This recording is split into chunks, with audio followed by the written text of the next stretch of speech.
The human resource managers in multinational firms are faced with a lot of challenges. And before we can talk about strategy, really we need to pull back a little bit and talk about what HR strategy means. People think it's just a set of practices, your recruitment practices, your development practices, but it's really not. And if we look at it as just a set of practices, then we think about it as a generic approach. But we need to look at it as at a more customized level, and which is where the global context comes in. It is a set of practices, but it needs to be customized to different kinds of jobs, specific kinds of jobs in an organization, in a manner that you can get the best out of people. And in all these little things that I talked about, there is the global element that's fed into it. So for example, if you're recruiting secretarial staff, you would have different strategies for doing that versus recruiting somebody who is a branch manager. If you are developing, training, rewarding, giving performance feedback to secretarial staff, that would be different from doing the same set of activities for a branch manager. So HR strategy has to be customized to different folks and different jobs, really. And around the world, if you kind of extrapolate that to a higher level, you need to be able to take into consideration the geographical differences, the cultural differences, the economic, political environment in which the organization is operating.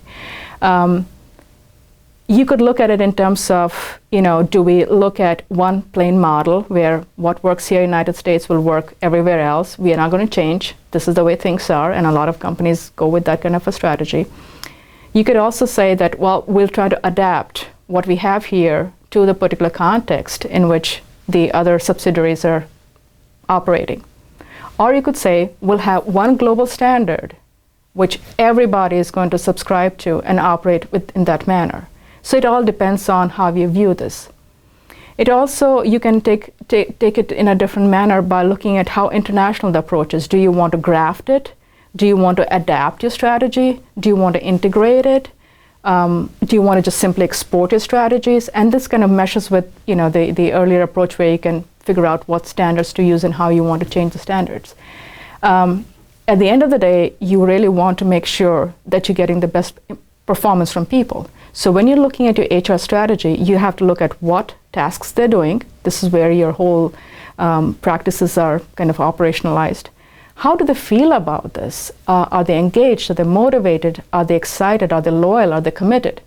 And what is it that you expect from them in terms of what are the products, the customer satisfaction, the quality of the work, the turnaround time, and how all these things translate into their customer metrics, how it translates into financial outcomes, how it translates into productivity type of outcomes.